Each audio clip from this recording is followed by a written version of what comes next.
नमस्कार मित्रांनो, बाई तुझा आशीर्वाद मालिकेच्या आजच्या भागामध्ये आपण पाहत आहोत की आता इथे जेव्हा हे सगळेजण अवनीला पाहतात तेव्हा मात्र अवनीला धक्काच बसलेला असतो. सुरुवातीला धनू म्हणत असतो, वहिनी तुम्ही इथे कशा आणि त्याचबरोबर तुम्ही रिक्षातून कशा काय आला आहात असा प्रश्न आता इकडे तो विचारत असतो. तेव्हा मात्र लगेचच तिथले टेम्पोवाले लोक म्हणत असतात, अहो ह्या तर आमच्यासोबत वारीमध्ये होत्या आणि आमच्यासोबत टेम्पोमध्ये आलेल्या आहेत. तेव्हा अण्णा म्हणत असतात, अहो त्याचं काय ना, आमची सुनबाई ना मैत्रिणीकडे गेली होती आणि हे सगळं ना आमच्या पोरामुळे झालेलं आहे. हा पोरगा ना त्यांना घ्यायला गेला नाही ना माझ्या सुनेला, त्यामुळे तिला टेम्पोतून यावं लागलेलं आहे. तेवढ्यातच आता इथे मात्र राजा लगेचच म्हणत असतो की खरं पाहायला गेलं ना तर इथे तुम्ही अशा का आलात, मला फोन करायचा ना. तेव्हा यशोदा धावतच जातो आणि यशोदा धावतच गेल्यानंतर लगेचच आता इथे मात्र तो अवनीला म्हणत असतो, हे काय केलं तुम्ही, म्हणजे तुम्ही इथे फोन करायचा ना आणि त्याचबरोबर मैत्रिणीकडून पुस्तकं आणायला गेला होतात, मग फोन का नाही केला. आता हे सगळं काही सुरू असताना सुलू आणि दत्तू हे दोघेही जण उभे राहून पाहतच असतात. त्यांना मात्र ह्या सगळ्या गोष्टींचा धक्का बसलेला असतो. अवनी मात्र पुन्हा रिटर्न आली आहे. ह्या सगळ्या गोष्टी पाहून त्यांना राग यायला सुरुवात झालेली असते. आता सुलू आणि त्याचबरोबर दत्तू हे दोघेही जण रागारागामध्ये तिथून निघून जातात आणि तिथून निघून गेल्यानंतर यशोदा बॅग घेतो आणि बॅग घेऊनच आतमध्ये निघून जातो. आता बॅग घेऊन आतमध्ये निघून गेल्यानंतर इथे मात्र राजा आणि अवनी हे दोघेही जण तिथेच उभे असतात. अवनीला राजा म्हणत असतो, खरं सांगू का मॅडम, हे बघा तुम्ही पुन्हा इथेच आलेला आहात, म्हणजे तुम्हाला या घराची आणि ह्या घराला तुमची किती गरज आहे ही गोष्ट तुम्हाला इथे समजायला हवी. आणि त्याचबरोबर तुम्हाला इथे काही जरी झालं ना तरीसुद्धा ही जी काही पंढरी आहे ना ती पंढरी इथेच मिळणार आहे असं सुद्धा आता इकडे तो बोलत असतो. आता हे सगळं काही बोलल्यानंतर तेवढ्यातच एक आजी आणि आजोबा तिथे आलेले असतात. आजी आणि आजोबा तिथे आल्याबरोबर ते म्हणत असतात, पोरी लक्ष्मीनारायणासारखा तुमचा जोडा आहे, कायम असेच एकत्र सोबत राहा. तेव्हा अवनी म्हणत असते, खरं तर मला ना इकडे पंढरीला विठ्ठलाकडे जायचं होतं. मग आता तिथे असणाऱ्या आजी म्हणत असतात, अगं वेडी बाळा, हे बघ तुला एक गोष्ट सांगू का, सगळ्यात महत्त्वाची म्हणजे की आपलं इथे हे घर त्याचबरोबर आपला संसार हेच आपलं खरं माहेर, खरं पंढरपूर आहे. आणि आत्ता जरी तू पंढरपूरला जाऊ शकली नाहीस तर हे बघ साक्षात विठ्ठल आणि रुक्मिणी तुझ्याकडे इथे पंढरपूरला तुला भेटायला आलेल्या आहेत असं सुद्धा आता इथे ते बोलत असतात. आता हे सर्व काही बोलून झाल्यानंतर अवनीच्या समोर जी काही मूर्ती ते पकडलेली असते, अवनी मात्र ती मूर्ती ताबडतोब घेते आणि ती मूर्ती ताबडतोब घेतल्यानंतर आता मात्र त्या मूर्तीला ती इथे नमस्कार करत असते आणि ती मूर्ती हातामध्ये घेतल्यानंतर आता अवनीला साक्षात पंढरपूरला गेल्याचाच भास इथे होत असतो. आता त्या मूर्तीवर इथे डोकं टेकवल्यानंतर आपण पाहतो की इथे जे काही ते आजी आजोबा होते ते मात्र आता अदृश्य झालेले असतात. तेव्हा अवनी आणि राजा लगेचच आजूबाजूला पाहतात, पण त्यांना मात्र कोणीच दिसत नाही.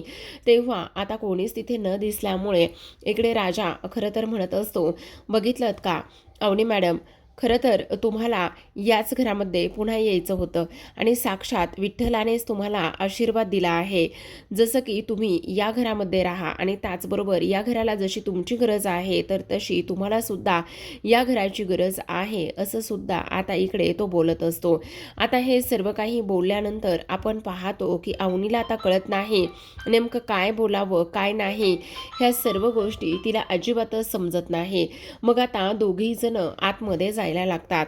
आता दोघेही जण आतमध्ये जात असताना इकडे अवनी म्हणत असते, खरं तर मला समजत नाही ह्या घराला बाईचा आशीर्वाद पाहिजे आहे का मलाच या घराचा आशीर्वाद पाहिजे, हेच मला काही कळत नाही. म्हणजे तसं पाहायला गेलं तर या घरामध्ये बाई नाहीये आणि त्याचबरोबर माझी पावलं पुन्हा पुन्हा इथेच येऊन ठेपलेले आहेत. हे नेमकं काय आहे, ह्याच गोष्टी मला आता इथे कळत नाही असं सुद्धा आता इकडे ती बोलू लागलेली असते. आणि त्यानंतर मात्र दारामध्ये काढलेल्या त्या रांगोळीकडे तिचं लक्ष जातं. दारामध्ये काढलेल्या त्या रांगोळीकडे तिचं लक्ष गेल्यानंतर आता मात्र इकडे ती म्हणत असते ही रांगोळी आणि कुणी काढलेली आहे. तेव्हा मात्र आता इकडे राजा म्हणत असतो आमचे फादर इन रॉक त्यांनी ही रांगोळी काढलेली आहे असं सुद्धा आता इकडे तो बोलत असतो. आता हे सर्व काही बोलल्यानंतर आपण पाहतो की आता लगेचच इकडे अवनी मात्र आतमध्ये येते. आता आतमध्ये यायच्या अगोदरच इथे मात्र अण्णांनी एक खूप मोठं लाकूड काढलेलं असतं आणि ते लाकूड काढल्यानंतर धनू म्हणत असतो हो अण्णा, आज तुम्ही एवढं मोठं लाकूड का बरं काढलेलं आहे? म्हणजे आज तर इथे आषाढी एकादशी आहे ना, की आज इथे होळी आहे. मग तुम्ही एवढं लाकूड का काढलं आहे? तेव्हा अण्णा म्हणत असतात हो होळी आहे, पण आज मात्र शाळा घ्यायची वेळ आलेली आहे.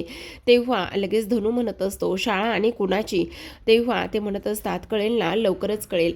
मग आता अवनी तिथे आतमध्ये आलेली असते आणि अवनीच्या हातामध्ये असलेली विठ्ठल रुक्मिणीची मूर्ती पाहिल्यानंतर सगळेजण रामकृष्ण हरी म्हणत असतात आणि त्यानंतर विठ्ठलाच्या मूर्तीलाच आता इकडे ते नमस्कार करत असतात. अवनी मात्र म्हणत असते इथे बाहेर एक आजी आजोबा आले होते आणि त्यांनीच मला ही मूर्ती इथे दिलेली आहे. तेव्हा ते म्हणत असतात वा वा सुनबाई, आज मात्र ही मूर्ती तू घेऊन आलीस यामुळे मात्र फारच जास्त आनंद झालेला आहे. आता मात्र इकडे ही मूर्ती तू मंदिरात ठेव. तेव्हा अवनी मंदिराकडे पाहते आणि मंदिराकडे पाहिल्यानंतर लगेचच ती म्हणत असते आता इथे एवढी सुंदर इथे पूजा कोणी केली आहे?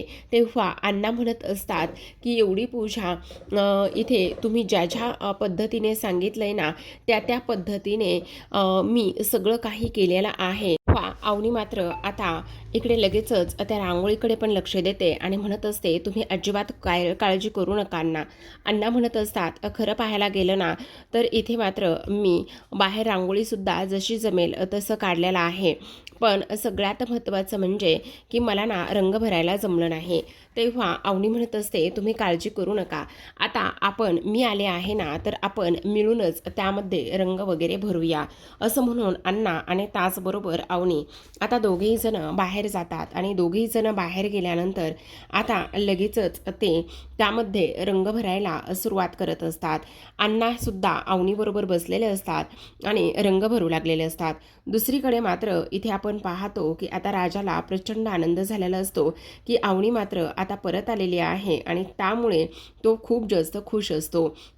आता रंग भरून झालेले असतात. त्याचबरोबर आता ती जी काही मूर्ती आहे ती मूर्तीसुद्धा देवघरामध्ये ठेवण्यात आलेली असते आणि त्यानंतर आता सगळेजण रामकृष्ण हरी माऊली त्याचबरोबर विठ्ठलाची आरती अवनीबरोबर म्हणत असतात. आज मात्र इथे त्यांच्या घरी हक्काची त्यांची सून घरी आलेली असते, त्यामुळे अण्णांना मात्र इथे प्रचंड आनंद झालेला असतो आणि त्याचबरोबर सुनबाई तू कुठेच जाणार नाहीस असं सुद्धा अण्णांनी स्पष्टपणे सांगितलेलं असतं. अवनीकडे पाहून अण्णांना मात्र इथे आनंद होत असतो, कारण अवनी हे सगळं काही अगदी मनापासून सगळ्या काही गोष्टी करत असते आणि मनापासून केलेल्या गोष्टीला आता इथे मात्र अण्णा हे डोळे भरून पाहत असतात. आता इथे विठ्ठलाच्या नामस्मरणाचा जप आणि हे सगळं काही करून झाल्यानंतर आता सगळेजण अवनीकडे पाहतच असतात की अवनी कशा पद्धतीने हे सगळं काही करते आणि त्याचबरोबर अवनीचा कामामधला नीटनेटकेपणा आणि सगळ्यात महत्त्वाचं गोष्ट म्हणजे अवनीने आत्तापर्यंत कधीही हे सगळे कामं केले नव्हते, पण आता मात्र अवनी हे सगळं काही करत आहे आणि त्यामुळे अण्णांना तिचं फार जास्त कौतुकसुद्धा असतं. एवढंच नाही तर आता मात्र राजाने माती खाल्लेली असते. राजा पूजा वगैरे झाल्यानंतर आता म्हणत असतो आता तुमचं हेच स्वतःचंच घर आहे असं समजा आणि त्यानंतर मात्र आता तुम्ही हे घर सोडून अजिबात जाऊ नका असं जेव्हा तो बोलतो त्यावेळेला मात्र अण्णांना अजूनच त्याचा राग येतो आणि अण्णा विचार करत असतात की हा नेमकं माझ्या सुनबाईला असं का बरं बोलत आहे. मग आता इथे ते म्हणत असतात तुझी हिंमत कशी झाली हे सगळं काही असं बोलण्याची, आणि तू कोणाला ह्या सगळ्या गोष्टी बोलतोयस? तू इथे माझ्या सुनबाईला हे सगळं कसं बोलू शकतोस? हे तिच्या हक्काचं घर आहे आणि त्याचबरोबर आता तुला तर मी बघणारच आहे असं म्हणून अण्णा एक चापट राजाला मारू लागतात. तेव्हा मात्र इकडे राजा म्हणत असतो हे काय करताय अण्णा तुम्ही मला का बरं मारायला साहा? मला मारू नका ना. त्याच वेळेला आता इकडे मात्र अवनी म्हणत असते अजून अण्णा म्हणत असतात अजून मारलंच कुठे?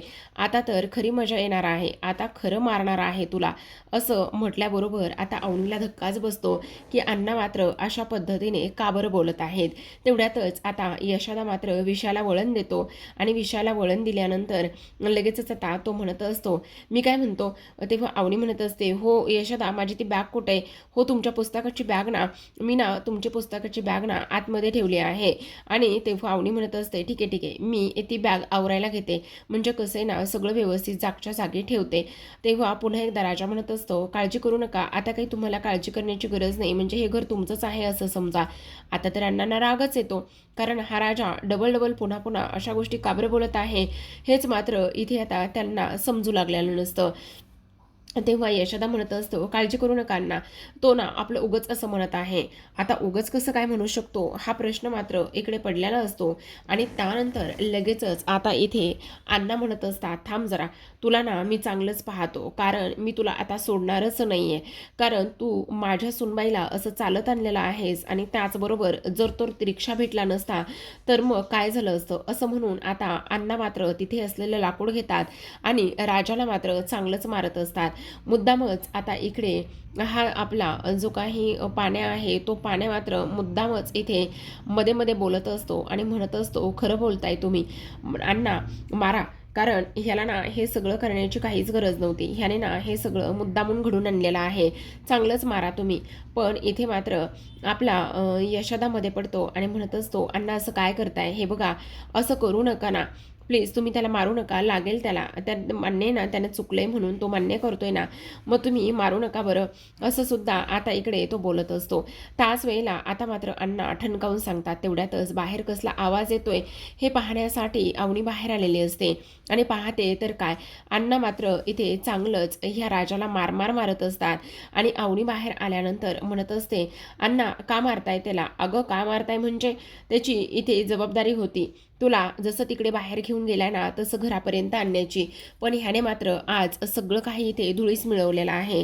लक्ष्मी बघितलंस का, दांगटांच्या घरामध्ये इथे सुनेला त्रास होतोय, दांगटांच्या घरामध्ये सुनेवर अन्याय होतोय का, दांगटांच्या घरामध्ये इथे सून आनंदात नाहीये का, असं व्हायला नकोय लक्ष्मी. बघितलंस का तुझ्या पाठीमागे हा तुझा दिवा काय करतोय, काय करतोय, हे संस्कार केलेत का, माझ्या लक्ष्मीला आज काय वाटत असेल, असं म्हणून अण्णा मात्र रडायला लागलेले असतात. तेव्हा मात्र अवनी पुढे येते आणि म्हणत असते, अण्णा प्लीज तुम्ही त्याला मारू नका ना, हे बघा ह्या सगळ्या गोष्टीमध्ये त्याची काहीच चूक नाहीये, त्याने काहीच नाही केलेलं. तेव्हा अण्णा म्हणत असतात, हे बघ तू लगेचच बायको म्हणून मध्ये पडशील आणि नवऱ्याला पाठीशी घालशील, असं होऊ देऊ नको, कारण तुला सांगू का, हिने केलेली ही पहिली आणि शेवटची चूक आहे. इथून पुढे जर ह्याने अशी काही चूक केली ना तर ह्याला मात्र मी सोडणार नाहीये, असं सुद्धा आता इकडे स्पष्टपणे अण्णा बोलत असतात. आता हे सगळं काही बोलल्यानंतर लगेचच आपण पाहतो अवनी म्हणत असते, राजा खूप जास्त त्रास होतोय का, लागलंय का रे. मग आता लगेचच पाण्या म्हणत असतो, अण्णा बघितलं ना, काही त्याला त्रास वगैरे काहीही होत नाही आणि तो मुद्दामून उगाचच नाटक करत आहे, असं सुद्धा आता इकडे तो बोलत असतो.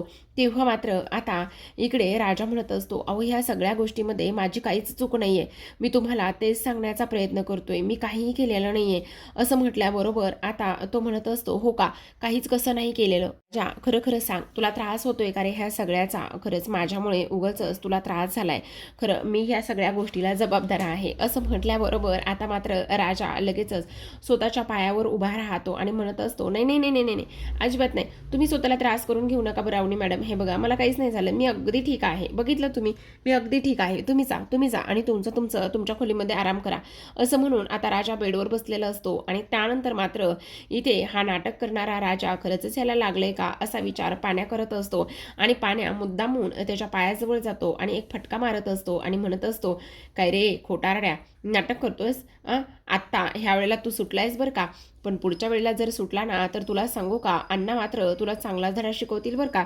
त्यामुळे ह्या सगळ्या गोष्टी तू जरा विचार करूनच कर. त्यावेळेला त्याने मारल्यानंतर अजूनच राजाला त्रास होऊ लागतो. राजा म्हणत असतो, काय करतोयस तू हे. पाण्या मात्र ताबडतोब धन्याकडे जातो आणि धन्याकडे गेल्यानंतर लगेचच आता इकडे तो म्हणत असतो, खरे सांगू का, जेव्हा मात्र इथे अण्णा ह्याला मारत होते ना तेव्हा मात्र मला प्रचंड आनंद होत होता आणि मला खूप जास्त हसायला सुद्धा येत होतं आणि ह्या सगळ्या गोष्टी प्रचंड आनंदाने सुद्धा सुद्धा मला इथे त्याचं कौतुक वाटत होतं. खरं सांगू का, इकडे मला फार जास्त आनंद झाला होता की इकडे अण्णा ह्याला मारत होते म्हणून. तेव्हा मात्र इकडे लगेचच तो म्हणत असतो, तुला कळेल, आत्ता नाही कळायचं, जेव्हा तुझं एकदा लग्न झालं ना आणि तेव्हा तुझी बायको या घरामध्ये आली ना मग तुला कळेल, असं सुद्धा आता इकडे तो बोलत असतो. आता हे सगळं काही बोलून झाल्यानंतर दुसरीकडे मात्र हा जो काही विवान आहे ना तो खूप जास्त चिडचिड करत असतो. तो म्हणत असतो, खरं तर मला ना इकडे काही जरी झालं ना तरी अवनीला इथे घरी आणायचं होतं, पण अवनीला घरी आणणंच नाही झालेलं, असं इकडे तो बोलत असतो. आणि ह्या सगळ्या काही गोष्टी ज्या आहेत ना त्या मात्र इथे तुमच्यामुळे झालेल्या आहेत, असं सुद्धा आता इथे तो बोलत असतो. त्याच वेळेला आता मात्र इकडे हा जो काही महेश आहे तो महेश म्हणत असतो, तुझं काय चाललंय, जरा तरी तुला इथे कळतंय का, तू अशा पद्धतीने हे सगळं काही कसं बोलू शकतोस, तेच मला काही कळत नाही आहे, तू जरा गप्प बसणार आहेस का.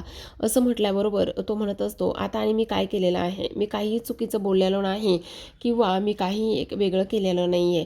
आणि खरं सांगू का, आता अवनी मात्र इथे येणं फार जास्त गरजेचं होतं, पण अवनी इथे आली नाही त्यामुळे मला सगळा प्लॅन माझा फ्लॉप झालेला आहे. मला अवनीबरोबर लग्न करायचे, पण अवनी इथे न आल्यामुळे ह्या सगळ्या गोष्टी अशा पद्धतीने होत आहेत, असं सुद्धा आता इकडे तो बोलत असतो. आता हे सर्व काही बोलल्यानंतर आपण पाहतो की इकडे आता लगेचच ह्यांना राग आलेला असतो, तो म्हणजेच की चंद्रकांत देशमान्यांना.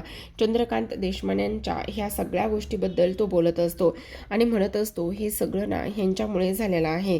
असं म्हटल्याबरोबर आता तो म्हणत असतो, काहीही झालेलं नाही आहे, कारण ह्या सगळ्या गोष्टी तुम्ही अशा पद्धतीने का आणि कशा पद्धतीने बोलताय ते कळतंय का. अहो पण तुमच्या गोष्टी लक्षात येत आहेत का, खरं सांगायचं म्हणजे. तर इथे मला एक गोष्ट सांगा की आता तुमची म्हणजे चंद्रकांत देशमानेंची पोरगी इथे एका ड्रायव्हरबरोबर लग्न करून गेलेली आहे, ही गोष्ट मात्र तुम्हाला कशी वाटते आणि तुम्हाला हे सगळं काही समजतं का, तुम्हाला ह्या सगळ्या गोष्टी इथे कळतायत का, असं सुद्धा आता इकडे ते बोलत असतात. आता हे सर्व काही बोलल्यानंतर मात्र इथे चंद्रकांत देशमानेंना राग येतो आणि ते म्हणत असतात, आत्तापर्यंत जे काही बोललास ना ते बोललास, पण इथून पुढे मात्र अजिबात काहीच बोलायचं नाही, समजलं का, असं सुद्धा ते बोलत असतात. मात्र चंद्रकांत देशमानेंना ह्याचा राग येतो आणि राग आल्यानंतर ते म्हणत असतात, बाद झालं, काय बोलतोयस हे तुला तरी समजतंय का, या सगळ्या गोष्टी बोलण्याची तुझी हिंमत कशी झाली, असं सुद्धा आता इकडे ते बोलत असतात. आणि हे सगळं काही बोलल्यानंतर आता मात्र लगेचच इकडे ती माझी मुलगी आहे आणि ती माझी मुलगी असल्या कारणाने काही जरी झालं तरी सुद्धा इथे ती ह्या घरामध्ये पुन्हा येणार आणि हे सगळं काही होणार, असं इकडे ते बोलत असतात. सोबतच प्रेक्षकांनो इकडे मात्र जेव्हा अवनी तिच्या खोलीमध्ये येते आणि अवनी तिच्या खोलीमध्ये आल्यानंतर आता ती विचार करत असते, मी ह्या घरामध्ये पुन्हा कशी काय आली तेच मला कळत नाही आहे, मी फिरून फिरून इथे कशी काय येऊ शकते, म्हणजे मला इकडे पंढरीला जायचं होतं, पण ह्या लोकांनी आतापर्यंत इथे माझ्यासाठी एवढं सगळं काही केलं आहे आणि एवढ्या सगळ्या काही गोष्टी करूनसुद्धा इथे मी जर पुन्हा येत असेल तर हा देवाचा संकेत असू शकतो का, असा सुद्धा अवनी विचार करू लागलेली असते. आणि तिथे तशीच बराच वेळ बसलेली असते. जेव्हा ती तशीच त्याच ठिकाणी बराच वेळ बसलेली असते, नेमकं त्याच वेळेला आता मात्र इकडे तिच्या मनामध्ये नाही नाही ते विचार येऊ लागलेले असतात.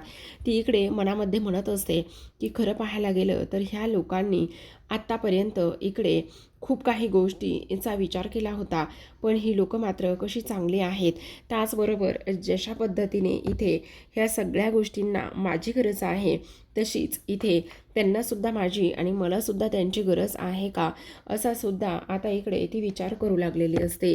त्यानंतर मात्र बॅग खाली करायला घेते आणि बॅग खाली करायला घेतल्यानंतर आता इकडे ती एका गोष्टीचा पूर्ण विचार करत असते आणि म्हणत असते, नाही, हे सगळं मात्र अशा पद्धतीने ते नव्हतं व्हायला पाहिजे, जे काही झाले ना ते फार जास्त विचित्र आणि चुकीच्या पद्धतीने झालं आहे का, तेच मला काही कळत नाही, असं सुद्धा आता इकडे ती बोलत असते. आता हे सर्व काही बोलल्यानंतर आपण पाहतो की इकडे मात्र दुसऱ्या बाजूला अवनी मात्र इथे त्या सगळ्या गोष्टी आठवण्याचा प्रयत्न करत असते. कशा पद्धतीने पाण्याने तिच्यासोबत मस्करीच्या भरामध्ये ओरडला होता आणि त्यानंतर गिफ्ट देऊन स्वारी म्हटला होता. एवढंच नाही तर कशा पद्धतीने आता इथे मात्र तिने एका गोष्टीचा विचार केला होता आणि त्यानंतर मात्र इथे यशोदाने तिला साथसुद्धा दिली होती. हे एक ना अनेक गोष्टींचा ती आता इकडे विचार करू लागलेली असते.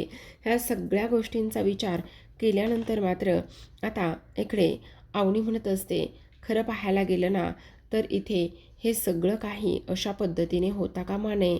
त्याचबरोबर ती म्हणत असते, नाही आता जरी हे सगळं ठीक असलं तरीसुद्धा इथे काही जरी झालं ना तरीसुद्धा मला ह्या सगळ्या गोष्टींचा एकदा विचार केला गेला पाहिजे आणि त्याचबरोबर आता मी हे सगळं जाऊन कुठेतरी थांबवलं पाहिजे. तर आता प्रेक्षकांनो, आजच्या भागामध्ये एवढंच. उद्याचा भाग पाहायचा असेल तर नक्की चॅनलला सबस्क्राईब करा. आणि उद्याच्या भागामध्ये आपल्याला असं पाहायला मिळणार आहे की इकडे मात्र हा पाण्या म्हटलेला असतो की या घरामध्ये मला माझी बायको आणायची नाही आहे, कारण इथे आलेली कोणतीच बायको आणि मुलगी इथे सुखी नसणार आहे, असं सुद्धा आता इकडे तो बोलत असतो. आणि तेव्हा मात्र इथे अवनी म्हणत असते, इथे आलेली कोणतीच मुलगी सुखी कशी काय नसणार आहे, असं ती विचारत असते. आणि हे सगळं काही विचारल्यानंतर आता मात्र इकडे लगेचच जो काही राजा आहे त्याला राग आलेला असतो आणि अवनीने विचारलेल्या त्या प्रश्नावर मात्र आता इथे तो खूप जास्त टेन्शनमध्ये आलेला असतो. तर पाहत रहा बाई तुझा आशीर्वाद. भेटूयात उद्याच्या भागामध्ये. तोपर्यंत धन्यवाद.